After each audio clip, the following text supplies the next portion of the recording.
ठीक है, मैं आपको कुछ हॉरर हिंदी कहानियां सुनाता हूँ। ये छोटी छोटी होंगी ताकि पढ़ते पढ़ते आपको डर का एहसास हो। भूत कहानी। एक खटखटाने वाली आत्मा। रात के करीब 12 बजे सीमा अपने कमरे में पढ़ाई कर रही थी। तभी खिड़की पर खटखटाने की आवाज आई। उसने सोचा कोई बिल्ली होगी, लेकिन जब उसने पर्दा हटाकर देखा तो बाहर कोई नहीं था। वो फिर से पढ़ने बैठी ही थी कि फिर वही आवाज, खट खट खट। सीमा ने हिम्मत जुटाई और दरवाजा खोला। बाहर सड़क बिल्कुल सुनसान थी। अचानक पीछे से किसी ने उसके कान में फुसफुसाया, मैं अंदर आ जाऊं। सीमा के हाथ से किताब गिर गई और तब से वो कभी पढ़ाई नहीं कर पाई। कहानी 2, पुराने कुएं की औरत। गांव के बाहर एक पुराना कुआं था जिसके बारे में लोग कहते थे कि वहां रात को औरत के रोने की आवाज आती है। एक दिन रमेश और उसके दोस्त मजाक में वहां चले गए। रात का समय था, सबने टॉर्च जलाए और कुएं के पास गए। अचानक कुएं से सफेद साड़ी पहनी हुई एक औरत निकलकर उनके सामने खड़ी हो गई। उसका चेहरा बिल्कुल बिना आंखों का था और उसके बाल जमीन तक फैले हुए थे।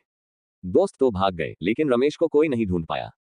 कहते हैं आज भी कुएं के पास उसकी चीखें सुनाई देती हैं। कहानी 3, आईने का साया।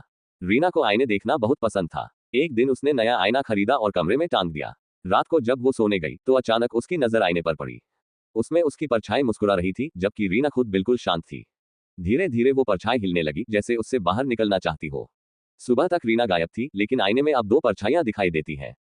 क्या आप चाहेंगे कि मैं आपको लंबी हॉरर कहानी सुनाऊं जिसमें सस्पेंस और ट्विस्ट भी हो?